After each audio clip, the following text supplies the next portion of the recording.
that's why I'm teaching you the way I'm teaching you this morning, in order that you might be prepared when that day comes to be with the spirit of Nehemiah, prepared to say, we don't have that in here.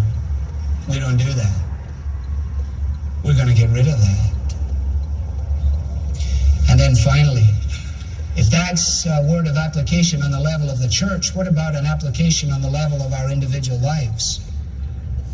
Can I ask you this morning, are you involved in any unhelpful associations? I'm not asking you, do you have non-Christian friends? I certainly hope you do. I hope you've got some good non-Christian friends at school and college and work and in the neighborhood. If we were supposed to dissociate ourselves from unbelievers, then we would have to either go to heaven or live in a cave. It's not that. The issue is, am I entering into partnership which is jeopardizing the commitment to the gospel and to faith and to truth as a result of becoming hand in glove with those who do not follow my master or share my faith? I've lost count of how many times parents have come to me and said, you know, we really missed it at the level of their peers. We should have been smart enough to realize that they would get like the people they hung with, and we didn't intervene. It was the threat of unhelpful associations. Do you or I have any little closet in our lives where we're tolerating, as it were, the Tobiah factor? Nobody really knows. I think it doesn't matter. It matters. Sin, tolerated sin, robs us of our joy, robs us of our peace, robs us of our usefulness, robs us of our prayerfulness. Sin needs to be dealt with at the point of entry. Sin needs to be resisted in the power that God provides. And we do not need to live in faltering, bumbling disobedience. Nor are we going to live in dramatic, unsullied success. Instead, we're going to live in the healthy tension that recognizes I'm not what I'm going to be. I'm not all that I should be. But I thank God that I'm not what I once was.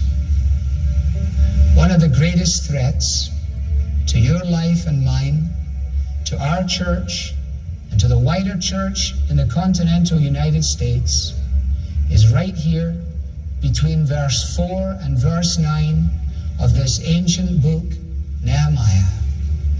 The threat of unhelpful associations. May God make us alert to the threat.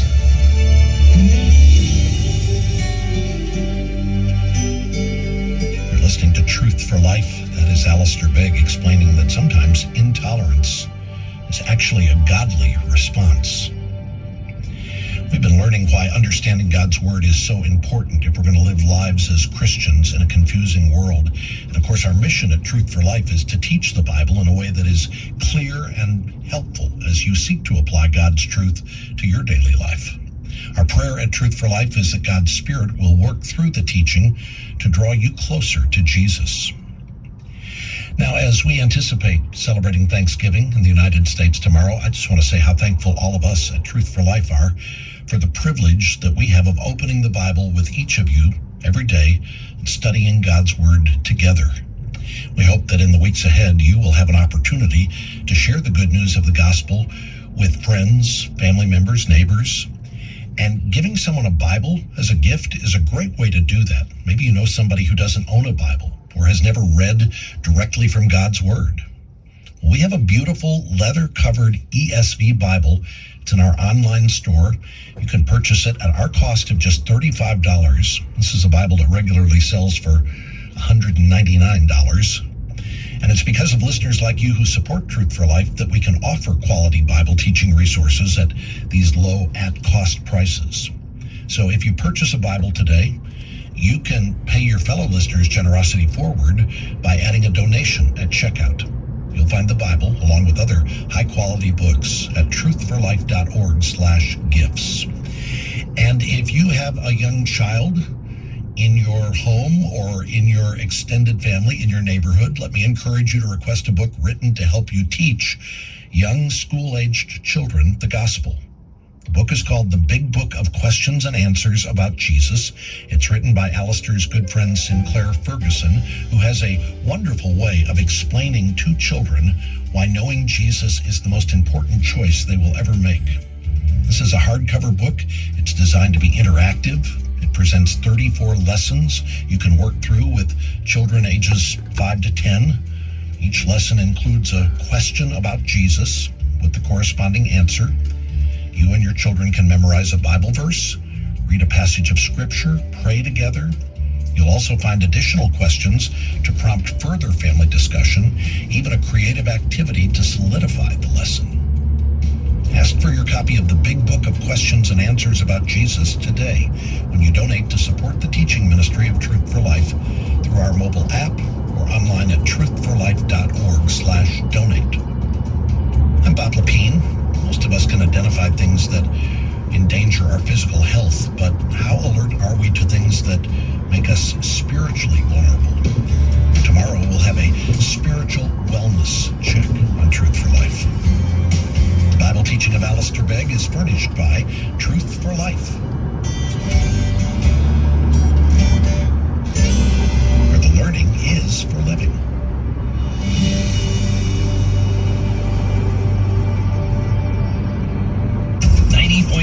KTXG Greenville, Dallas. Alerts. When you subscribe, we'll notify you once or twice a week about a critical issue facing our country. AFA Action Alerts have been very successful in influencing legislation, as well as getting positive results from America's Fortune 500 companies. Subscribe to your AFA Action Alerts today. Go to afa.net and click on the Resources tab. This is American Family Radio, a listener-supported ministry of the American Family Association.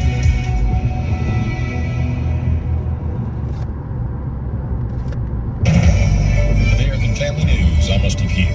President Biden is reacting to the deal reached between Israel and Hamas for a temporary ceasefire in exchange of hostages and prisoners.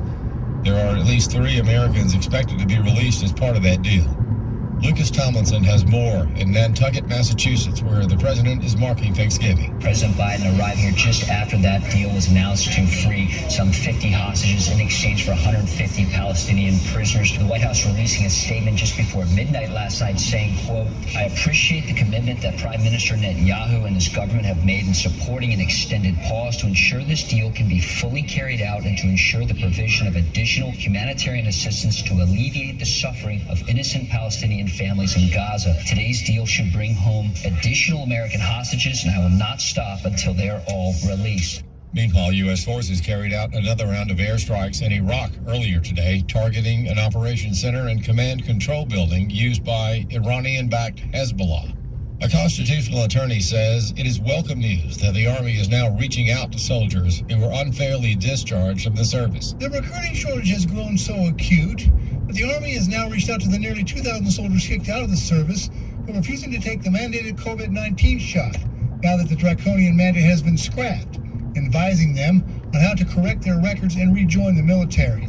Steve Crampton is senior counsel at the Thomas More Society, which has filed several cases in favor of Air Force and Coast Guard personnel refusing to take the shot. This is welcome news from the Army. It tellingly does not include an apology for the mistreatment of these folks that courageously stood up for their First Amendment rights and religious freedom previously.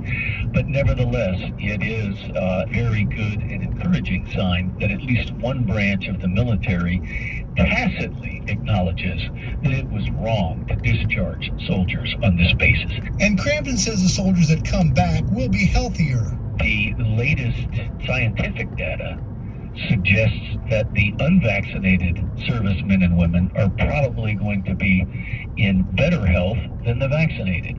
So an Army that is now keyed up on military readiness desperately needs unvaccinated soldiers. And Crandon hopes it will only be a matter of time that the other service branches will allow discharged members to rejoin the military. I'm Chad Groening. A traditional values champion in North Dakota is seeing a positive outcome of a law protecting so-called transgender minors. Charlie Butt says more. The law prohibits hormone and medical treatments and life-altering surgeries on minors who are actually suffering a mental problem, believing the impossible, that they can be the opposite gender.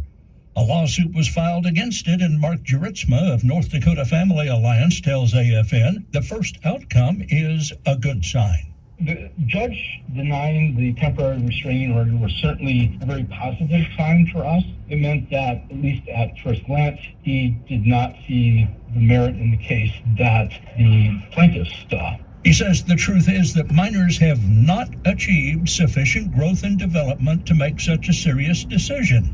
They shouldn't be having to make life-changing decisions at their age. In that event, what's going on? What it means is that people exert undue influence on them and say, you should have this huge medical procedure, and yes, it's something which means you'll never be able to reverse it later on. The case will go to trial later on unless the ACLU types cave in and drop the lawsuit. But Juritsma is convinced that in the end, the court will rule on the side of protecting children and against a destructive social agenda. The TSA is expected to hit some firsts with this busy Thanksgiving travel season underway. The TSA says 2.6 million people went through airport checkpoints across the country yesterday. That's right on the money with what they were projecting. They expect to screen another 2.7 million people today. Of course, all those people going somewhere before Thanksgiving, they have to get back, and that is why the TSA expects the Sunday after Thanksgiving to be the busiest of this holiday period. For American Family News, I'm Rusty Pugh. Hello, this is Ron Cook, Director of Localization with American Family Radio. If your church or 501c3 organization has announcements to share, please visit afr.net/PSA and follow the instructions there. We must receive your PSA request form at least 2 weeks in advance of your event. Why would we do this? Because our listeners are important to us and we want to help. So let us know how at afr.net/PSA. Thanks.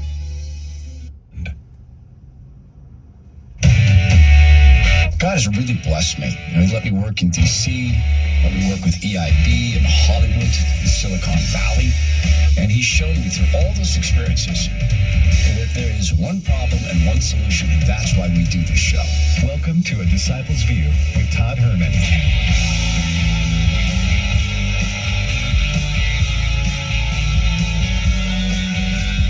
Significant day, November 22nd, 2023. It's a special day. This is the day before Thanksgiving.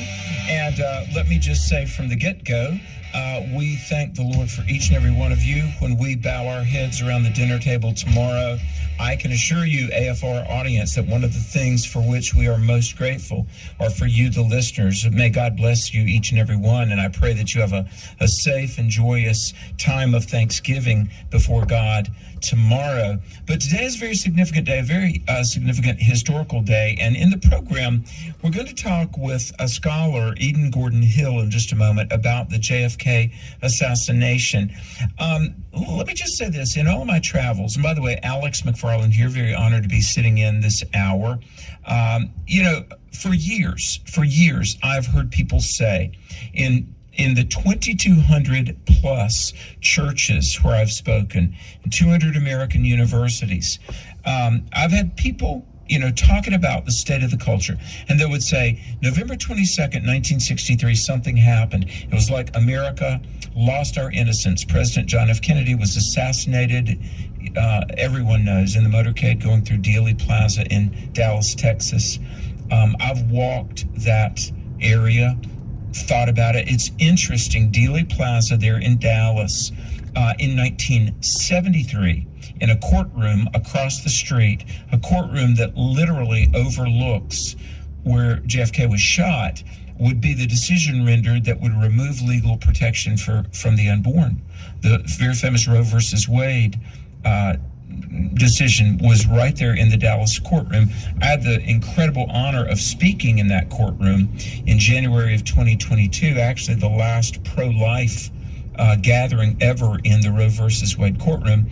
But November 22nd, it was the same day that C.S. Lewis died. It was the same day that Aldous Huxley died. Three individuals representing three very different worldviews. C.S. Lewis, a devout Christian, Aldous Huxley, an evolutionist and atheist, and John F. Kennedy, a Catholic who, it is said, sat in a car and prayed the sinner's prayer with Reverend Billy Graham. But a Christian, if indeed he was a born-again Christian, I hope he was, from everything I hear. It sounds like he made a decision for Christ, but certainly his lifestyle was not everything a devout Christian's life would be.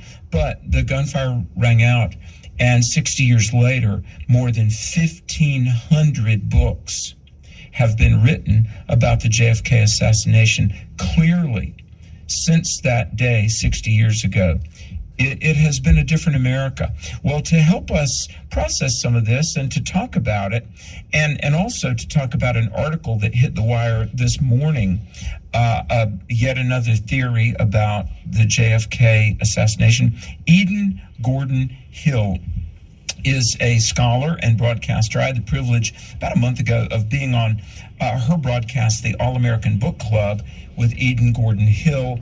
But she's a political expert. She's a scholar. She has researched much about the JFK assassination and the years following. Someone whose intellect and insights I really, really appreciate. And she's with us now, Eden Gordon Hill. Welcome to the American Family Radio Network.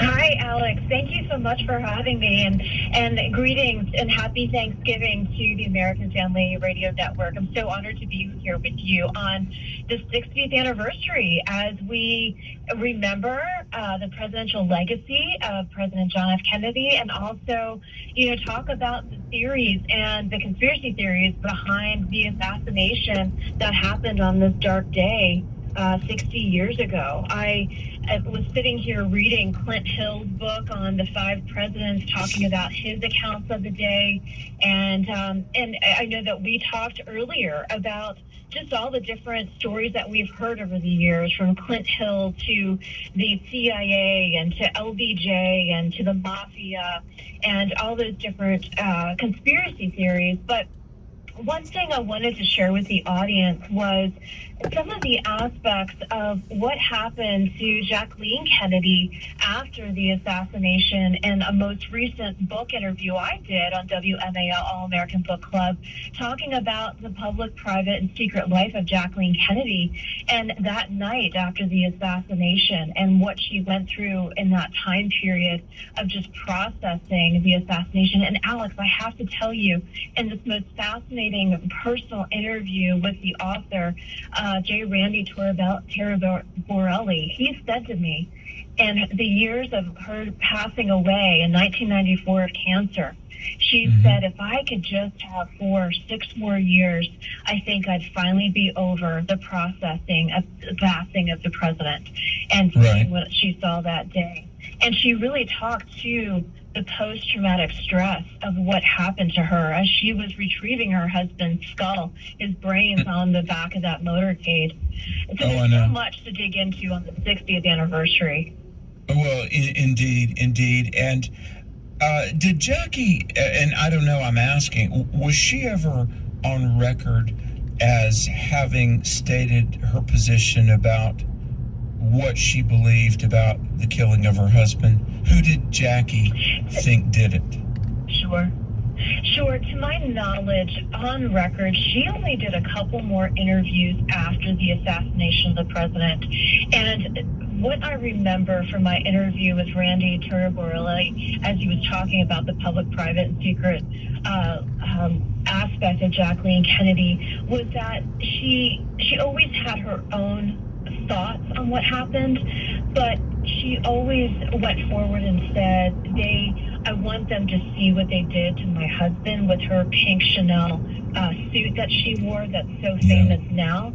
But she incredibly also, tragic. In the private interviews that she did, though, in some of the writings, she never wanted to point fingers at the incoming president. She wanted to be a support to the incoming president. But at the end of the day, a lot of her thoughts and theories are not unveiled to the American public, and that will not happen for many more years. And they're archived at this point.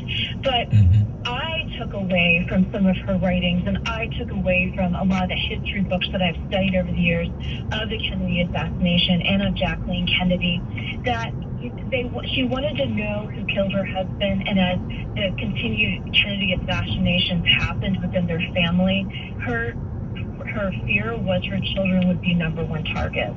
And so as much as she wanted to look back to figure out who really did it to her husband, at the end of the day, she wanted to try and move forward to give them her children the most normal life possible.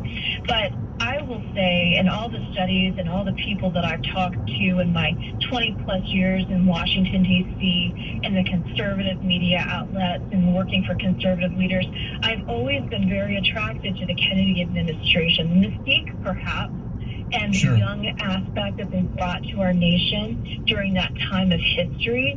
And I always look back and say, my question was LBJ. It always seemed as though there was more to him that met the eye during that time period. And JFK was even quoted as saying before he went to Dallas, he did not feel good about going to Dallas. He did not want to go to Dallas. And he was very concerned about that trip.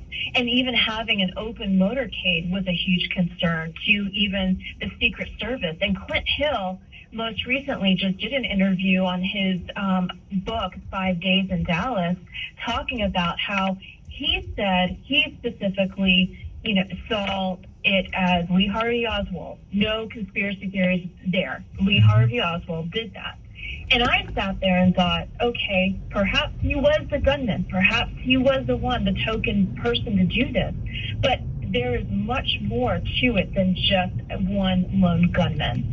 And, I want to throw that question to your audience and to you, all the conspiracy theories that we could get ourselves wrapped up into. But I always sit there and say, I know that there's more to this than just what the media wants to, tell us, President, company excluded. And so I say, okay, LBJ, the mafia, let's see, Castro, how many other people, could have been behind this assassination of one of the youngest first Catholic presidents in the history of the United States? Yeah, and what a lot of people don't realize is there had been at least 2 previous attempts on JFK's life. A lot of people don't realize this. One, of all things, I know this sounds outlandish, but it's true, folks. You can Google it. With dynamite, there was just this deviant person. Now, who he was working for, I have no idea.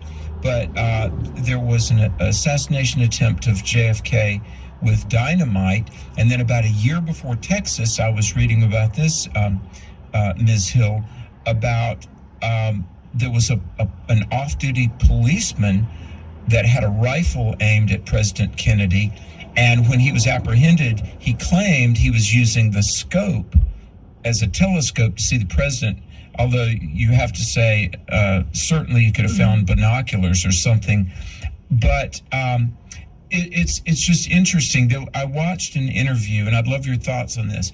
In 1973, 10 years after JFK was assassinated, Lee Harvey Oswald's widow, I think her name was Mariana, she was interviewed on 60 Minutes and through a translator explained that she maintains that her husband would never have done this, that when it was in the news that Jackie had had a miscarriage, that Oswald was emotional and he respected Kennedy as a family man.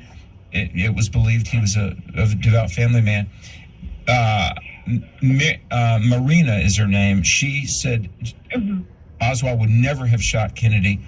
The Warren Commission said he did. He acted alone. There's a news story today from a man named Paul Gregory that was actually interrogated by the FBI as a known associate, although he was really kind of a friend, but he claims he had been in the Oswald apartment with the family to have a meal many times.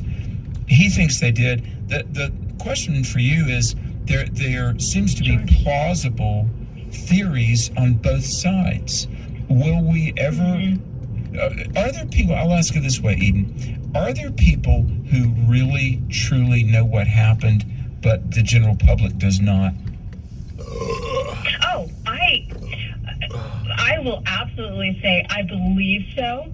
I believe there are many people in the government that have now passed that knew exactly what happened. I look at all the history books. You know what, Alex? I'm going to be honest with your audience. I've been studying the Kennedy administration, the assassination, and Jacqueline Kennedy assassination since I was 13 years old. I would sit with a book in my hand 24/7, studying the presidents and studying that administration specifically. And, you know, I always got the look, oh, what a nerd, why are you studying it, you know? And I realized to this day, I look back and I'm so grateful to my faith and just my family never squashing my interest and my hopes of working in the political spectrum and being able to serve from that aspect.